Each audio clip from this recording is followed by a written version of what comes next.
and welcome to the Commerce Journey Podcast. My name is Brian Krogsgaard. I'm here with my partner, as always, Corey Miller. Hey, Corey. Hey. It's good to see you. And hey, we're talking about selling your own stuff today. We're doing a little challenge, and we want to help get you into the feeling of what it's like to do e-commerce. And one of the best ways that you can do that is don't worry so much about all the planning and all the products. You just need that feeling. What is that called? There's like the internal endorphins to kick in for what it's like to sell something. So the challenge is to sell your own stuff. This podcast and all Commerce Journey podcasts are brought to you by GoDaddy Pro. Go to commercejourney.com/go to check out their amazing deal.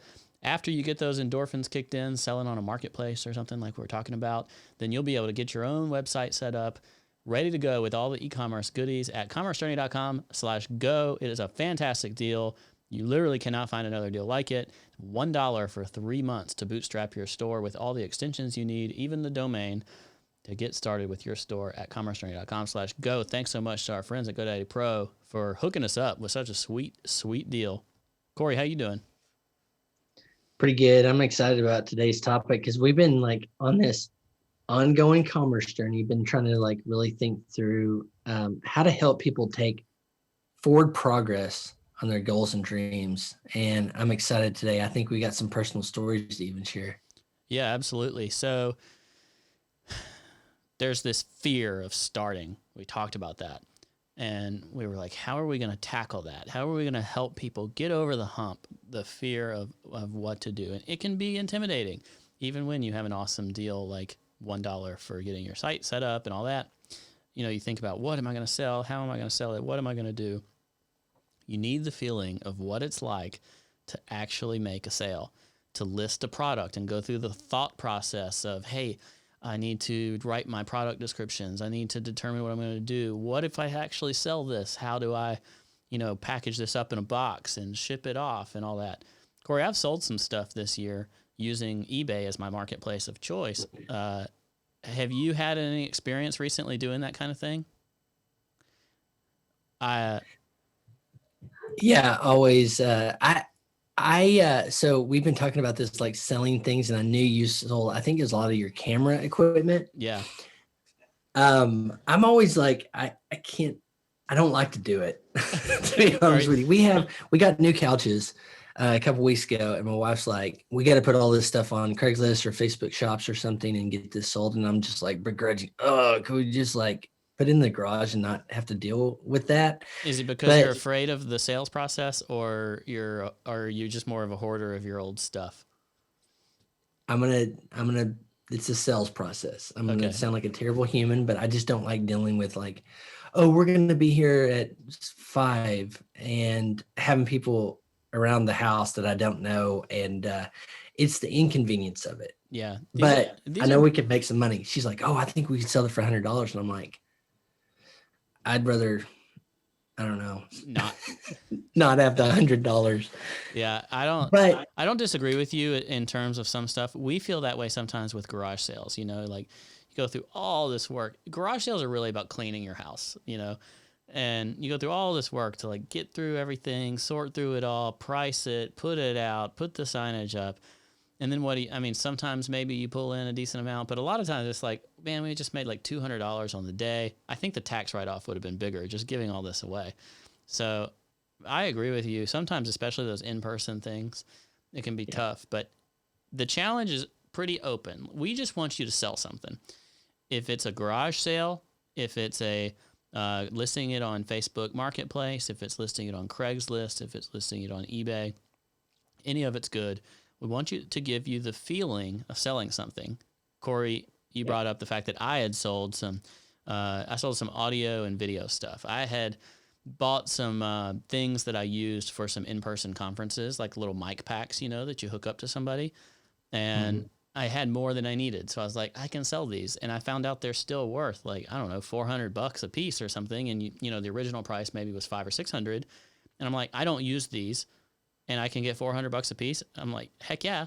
So it got me this good feeling of what it feels like to go through the sales process. And the things you think about, like my product photography, you're selling a used product. You don't just throw up the picture of what it looked like in the box from the manufacturer. You need to put pictures up of what it looks like right now, and going through that process of taking the photos and doing that kind of stuff. It makes you think about a lot about the process of being an e-commerce store owner. I think this was your idea and I loved it because I think it's a fantastic exercise. Plus you're going to do good in your house, or, try to get rid of some stuff you're not using and make some money. So I love the exercise, but, specifically, just like you were saying, you had to get those pieces, write a descriptive title or something that would be, attractive. Somebody else wanted to buy it. You had to think through how to price it, the description, the photos, and then eventually, you either need to ship it or have it picked up. And I think all of that, totality of that is the best because, the first step of doing something new is often the scariest step. And really the reason why we're doing this is just get you past that first step, get you it's kind of like working out. The first time you go to do a run or go to the gym or something like that, it sucks. Yeah. Like it's the fear, all the fears, all the worries, all the anxieties. You feel a little awkward. But after you don't really but after you do it, you're like, cool, I did it. I feel accomplished. And just getting the ball rolling. And I love this idea you had, which is this challenge. So today, next 30 days, sell something. If you can, sell it online. That would be the best way to do that. But like sell it online, use Facebook shops, use eBay like you used, Brian, and go through the process and use it as a mechanism to learn. What are you learning as your, whatever, even your deciding factor, what you're going to sell, how you're going to price it, like make mental notes. And if you have a journal, make some journal notes about it. And it's going to be a really good exercise of this. You might also, we also said this, right, Brian? Like you might decide, I don't want to go to the post office. I don't want to do this ongoing. It might be a way to help winnow down what you eventually do sell online. Oh, I think it's a really important thing to consider because you need to find out, do I have fun going through this process? Because, when you're selling something online day in, day out, and it's the same product over and over and over again, like you need to enjoy the process of everything that you're doing. You need to, you don't want to like begrudge the fact that you have to do order fulfillment because that is a big part. Like that's the goal. You want to sell stuff, and then it requires you doing order fulfillment. It requires you, kind of managing, keeping your site up to date, all that stuff. And you're going to find out, like, is this something that's good for me to be doing? And that's, you want to feel good about what you're doing. And, if this is your side hustle, or if you're looking for making it your full hustle, whatever, but you don't actually know if you like selling things, this is a great way to experiment. Yeah. So last night, Brian, my cousin, she lives in Kansas and she owns a hair salon. She said, "Hey, it's time for me to transition. And I've got this idea for a store." Now she's physical store. And she gave me the caveat. She's like, "I'm not right now wanting to do online sales." And I was trying to bite my lip and everything and hear her tell her first story, but she just had a lot of questions. She had a lot of fears. The unknown is oftentimes all of that. And the beauty of this is you're going to get, if you really be purposeful in doing the challenge, it is batting practice for when you take your next step. And so we talked about what she's going to do. And I hope this is inspirational for people, but she's switching up her hair salon a little bit in the building that she's in. She owns it. And she's using the history of the building. Evidently, it was a hideout for like thieves, gangsters. She's calling it cool name that's historical, very applicable to people in the community that know what it is. And I'm like, and then she's telling me what she's going to sell. She wants to sell local things in there, and they're not going to be like endless supply of things. And I'm like, this is a great online store. I said, Lacey, I want you to do what you want to do, but at some point, there's a market for this type of stuff. She's got great sense of taste. She's got great sense of all that. She's been selling products in her salon, and she's going to continue to do that. In fact, by the way, Brian, I was like, duh, I should have sent my cousin who does hair the Vita bars. Yeah, no. So I'm sending her those finally, and she's probably going to be selling her Vita bars in the store That's soon. hilarious. Just like But that whole an process just made obvious me think is connection that like, didn't click. yeah, she's been doing it. She didn't want to worry, about the online space just yet. And I was like, oh man, Yeah. in person is way harder to me. Oh yeah, and certainly for somebody that already knows all the challenges of having a physical presence and selling goods to the limited audience that their feet end up in front of your door. They open the door, they go in the store and they buy it. Like that is a much more difficult lead to get or customer to get than online where at least the potential audience is infinite in comparison. And yeah, so anyway, that is we need this to find out if we're good at it. We need to find out if we enjoy it. We need to find out the quirks to help us tweak our processes. And it doesn't have to be the same product that we're going to dream up in the future. You mentioned earlier, like doing it the first time versus once you get the hang of it, like at the gym. Mm-hmm. I discovered that I was trying to look up how many items I sold and, like how much money it was.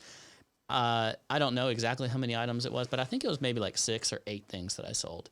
My comfort level with how am I pricing this? How am I structuring the shipping?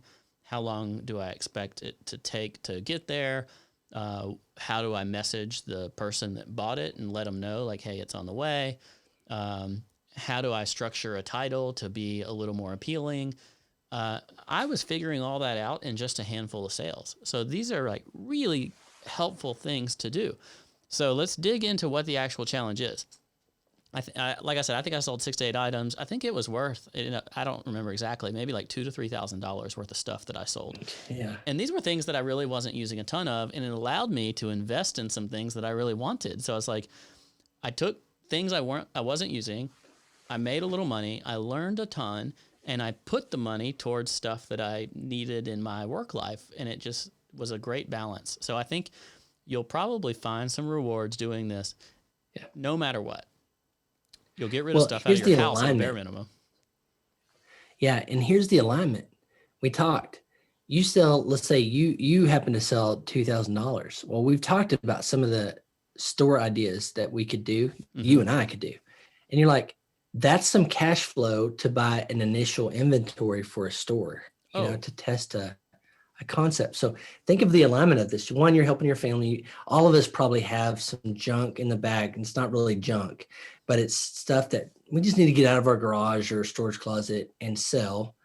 We can take that money, we can pay off a bill or a debt, or if you think about this alignment with your commerce journey, you can put that money to cash flow. Because one of the fears you mentioned too about starting a store was like that initial cash outlay to buy inventory. Yeah. Well, can you find, I bet you most American households can find $2,000 worth of junk sitting in their garage. I can. I think depending on how hungry you are too, like if something's a good deal, there's going to be a buyer for it almost no matter what it is. Like I'm always amazed when we do those yard sales, for instance, like, it could be all kinds of crazy stuff. And like a 20-year-old weed eater that doesn't work at all anymore. And some old guy comes by and is like, yeah, I'll fix that up. I'll give you $25 for it. And it's like, okay, it's been in my basement. I do not use this weed eater. $25. Bam, you're on your way to your goal. And there's a ton of stuff around your house that you can think of. Our challenge to you is figure out what you're going to sell. Ideally, if you can sell it on a marketplace or online in some fashion, we'd love to hear that story because I do think you learn a couple things that way. Now, I've sold actually multiple cars, like over Craigslist and things like that. I've always done, really? Yeah, I've done private listings for every car that I've ever sold, and rather than like trading them in and stuff. So I've sold cars and I've sold other stuff like on like our old living room furniture, like you mentioned on Craigslist before. With that you get the same process of, you're writing up an appealing title description, taking pictures that make it look nice, you're setting it up in a way so you don't look like a scammer or sketchy or anything like that, because you want to give that authenticity in the listing. So you learn that same stuff no matter what. There's really no replacement though for selling online for what it's like to like go get packaging and get the the bubble wrap and the tape and like put it all together and go off to the post office or FedEx or UPS or whatever and send it out and get a slip with the tracking number that you send to the customer. that's the extra benefit that I think you get out of selling online. And let's actually clarify some of the things that you could consider when you're doing this. So the reason I sold on eBay is because I was selling things that were name brand, and they were just a used version of a product that I knew was still in demand. And you can go on a place like eBay and you can look up the exact product that you have. So here's one that I can actually sell as part of this project. Okay. So I've got an action camera here that I invested in a while back because it has this image stabilization. So if you move really quickly, it's nice and smooth still. And I was using it for like a little handheld camera with a project with a friend of mine. We were shooting a video for his website, and a couple $100 to buy this. What I was disappointed with, though, was I wanted to use it in my office here as a secondary camera. So if I was doing a video where you switch between one camera and the other, you record on both of them at the same time or whatever, and you can have multi-camera views so that when you're editing it, you flip between them, whatever. Or like if I'm showing off like if I'm talking about something else, like say you're doing a review of another piece of equipment, you like could put something like this as a top-down camera. Anyway, this didn't have all the features that I thought it had, so it was fine for my original purposes, but for the way I wanted to use it in my office, it's not really going to work, and I'd be better off just with the GoPro rather than the DJI Osmo Action that this is. So I have this Osmo Action that I can sell online. I can still capture, 60-70% of what I bought it for. Meanwhile, I haven't used this thing but maybe once in the past like 6 months. And I've even got this little case on it. So I'm going to be able to think through, like, how am I going to make it more appealing? Because they don't have to buy some of the accessories that they would have bought if they bought the Osmo Action brand new. So I've got the I've got the Osmo Action camera. I've got this metal cage that's really nice. That's a nice accessory for it. I've got a little microphone adapter, and I've got an SD card that they don't have to, have a thing. So I can like beef up my listing a little bit. I can make it more appealing, and I can probably, once you add in all those accessories, sell it for the price that someone would otherwise purchase the camera brand new. So they're getting all of this extra stuff, but they're still paying the price of a new camera. So I'm essentially losing from what I paid only the price of the accessories. And I think that that's something that I could do, but that's the way I'm thinking about it when I'm structuring how am I going to set up this sale. So what we'll do, Corey, is in the next podcast, we'll find out whether I sold this or not. Yeah. Oh, so now I've got to have one. Yeah, you need to think of something too. So there's a wooden desk in the garage. Okay. And bought it originally for, we bought it off of one of the marketplaces, probably Craigslist, as I recall. And it was supposed to be my desk for my home. And I've never used it. I really like it, but I honestly, I'm never going to use it. So it would probably really excite my wife for me to sell that thing for like $100. And it's in great condition. It's just stuck on the side wall of the garage. Yeah. And now I'm going to have to like actually talk to people and sell that thing. So I want to put that down as my one thing to sell. Your situation too, you might get different bites depending on if you put it on Craigslist and Facebook Marketplace and stuff. And your strategy is to sell you want to sell locally. So those are your more appropriate types of places to list it. That was the other thing. Why eBay and not like Facebook or something? If I put this on Facebook Marketplace, it's going to be people in Birmingham and, within a certain range that are going to be the potential buyers. That's a smaller number of people than people that are looking specifically for this product. And they could be anywhere in the country or worldwide if I offered to ship it that way. But I'll just do, available to anyone in the U.S. Well, there's people that look up these things, buy these things new every day. And I'm saying, hey, here's a used one. And it's going to pop up in their searches for, hey, here's a used one of this exact same thing with all these extra accessories. And that's, for me, why I choose eBay for something that can go anywhere versus a table. You're not going to put a table in a box and ship it off on, from an e-commerce sale. So yours is more of the process of actually selling something, using it to raise inventory, that kind of thing. And Craigslist and Facebook Marketplace, you want to get local with that listing. Good. The whole thing. I think it's just the sell one thing challenge, commerce journey. That's right. And you know what? If it feels good, then I want you to sell something else. what I found the first time I did this, and I think I was doing it in like February, March, around when the quarantine stuff was going on. And a lot of the stuff that I had come back in higher demand because people were working from home and needing to figure out how to do recordings and stuff at home. And what I found is that I got the groove of it, and as soon as I listed one, I was like, that wasn't so bad.